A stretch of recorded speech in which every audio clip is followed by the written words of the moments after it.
toma otras dimensiones totalmente. De hecho, los instrumentos en general lo que han hecho han tratado de imitar justamente a la voz humana. La voz humana fue el primer instrumento que existió aparte de las percusiones, que son todas aquellas cosas que se pueden golpear. Pero casi todos lo que han tratado de hacer es imitar justamente a la voz. Entonces, dentro de las voces hay diferentes tipos de voces o diferentes tipos de tesituras. Por ejemplo, entre las voces femeninas, pues la más aguda es la de una soprano. Después le sigue la de una contralto, que es un poco más grave. Después, dentro de las tesituras masculinas, la más aguda es la voz de un tenor, que es en este caso la voz de Marco. Después le sigue la voz del bajo. En medio de esas hay diferentes colores de voz. Hay, por ejemplo, diferentes tipos de soprano. Hay hombres que se les llama, bueno, es que en la antigüedad eran los castrati, que eran, como a las mujeres no se nos permitía en esa época a las mujeres no se les permitía dedicarse al arte y mucho menos subirse a un escenario, para las representaciones de ópera, pues se necesitaba la voz aguda. Entonces, hay una película famosísima de hace muchos años, no sé si la han visto o han escuchado de ella, que se llama Farinelli. Justamente es la historia de un castrato. Entonces, pues se necesitaban ese tipo de voces, ¿no? Las voces muy, muy agudas, pero eran de hombres. De hecho, todavía hay quienes hacen, pero no, ya no se les llama contratenor.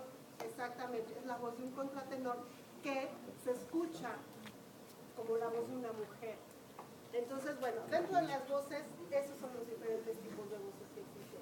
Y dentro de los instrumentos es algo parecido.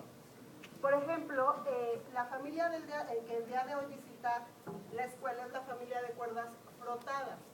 Y bueno, pues se llama así porque, como ya ustedes habrán podido ver, estos instrumentos tienen 4 cuerdas que son las que producen el sonido. Y frotadas porque justamente frotamos la cuerda con este instrumento que se llama arco.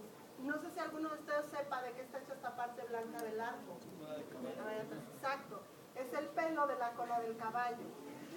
Entonces, tiene una textura como algo, no sé si alguna vez han tocado el pelo de un caballo, es como duro, es como un poco rasposo.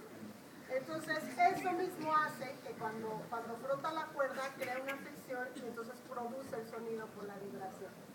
Entonces, dentro de esta familia existe más o menos las mismas tesituras que la voz humana. En este caso, la que corresponde a la soprano, que es la más aguda, es la voz del violín, ¿no? En este caso tenemos 2 violinistas. Los 2 violines suenan exactamente igual, es el mismo instrumento. Lo que cambia en violín primero y violín segundo, que en este caso es Marta, es que los 2 tocan melodías diferentes. Entonces, pero el sonido del instrumento es el mismo, solamente que cada quien toca melodías diferentes. Después sigue un poco más grave que el violín, la viola. La viola, le voy a pedir a Marta y a Lynn que nos muestren juntos los instrumentos. Si ustedes notan, la viola es un poquito más grande que el violín. De hecho, a simple vista y a lo lejos incluso se puede confundir. No hay mucha referencia, se podría pensar que es un violín también. Pero la viola es un poquito más grande. Gracias. Por lo mismo que es más grande, el sonido también se vuelve un poco más grave. No es tan agudo como el sonido del violín, es como un sonido intermedio, pero también es muy bonito. Después le sigue el violonchelo, que dentro del cuarteto es la voz más grave que hay. Hay otro instrumento que pertenece a esta familia, pero el día de hoy no nos acompaña, que es el contrabajo. Y el contrabajo es más grave que el violonchelo y es también mucho más grande. En forma son casi iguales, pero es más o menos así de este ancho y de esta altura. Entonces, también un instrumento entre más grande es, también se vuelve más grave. Entonces vamos a pedirle, por favor, a Javier que nos muestre cómo suena un violín.